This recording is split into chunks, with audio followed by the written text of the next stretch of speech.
Hey, Howard here from 82 Maple, and this is for you if you want to see an old sawmill guy running some vintage equipment while he creates a landing pad for a shop so that he can work on his vintage equipment and even more vintage equipment. Hey, if you want to watch the whole video, by all means be my guest, but if you want to go straight to the good stuff, skip through to the last half of the video, like, subscribe, or just enjoy. You call it. Like and subscribe!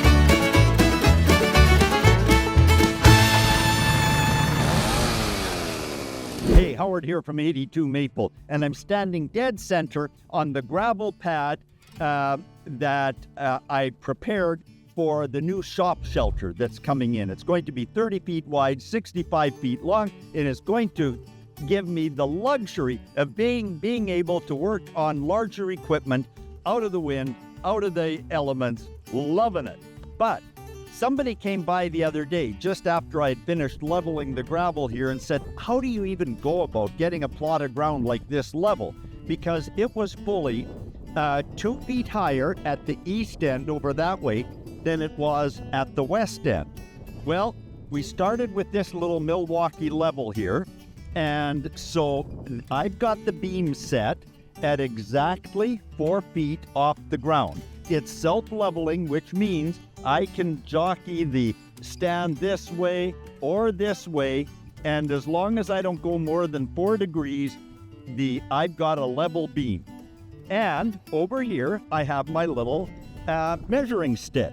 And so not surprisingly, 2 feet away from the level, I'm right on the 4-foot mark, which is exactly where this beam is.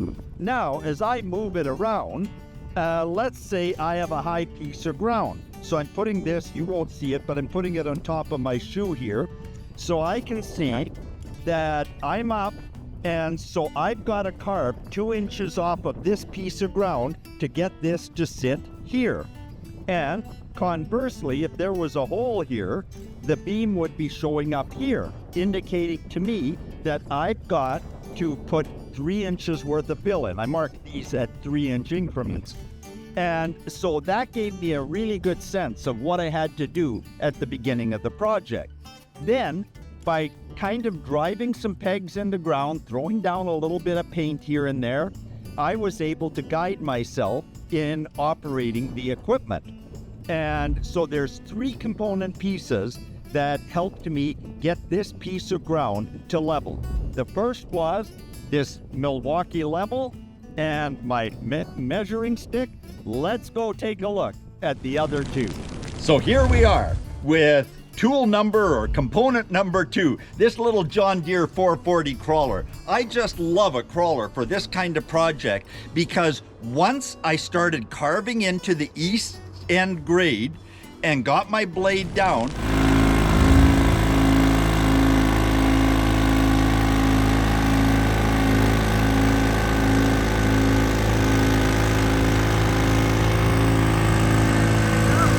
it's just a matter of, on a dozer like this, those tracks will find level very, very quickly. Just a little bit of operator skill with the blade, and I've got a full 70 inches from center of this idler here to the center of the back sprocket. So 2 inches short of 6 feet. I've got 6 feet of track laying flat on the ground, and it's just a matter of time then. Back and forth, back and forth.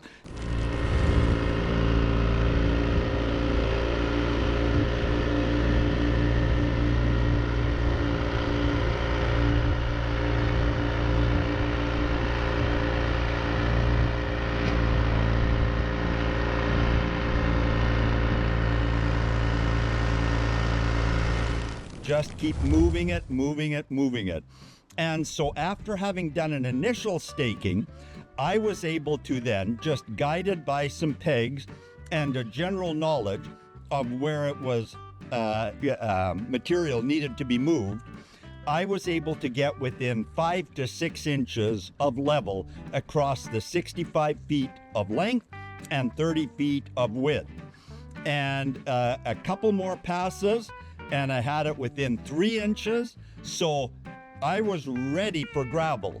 we brought 4 loads in, and I'll show you what we did to move and smooth that material. And then after that explanation, you're gonna get to see some footage of the equipment in action. Stay tuned.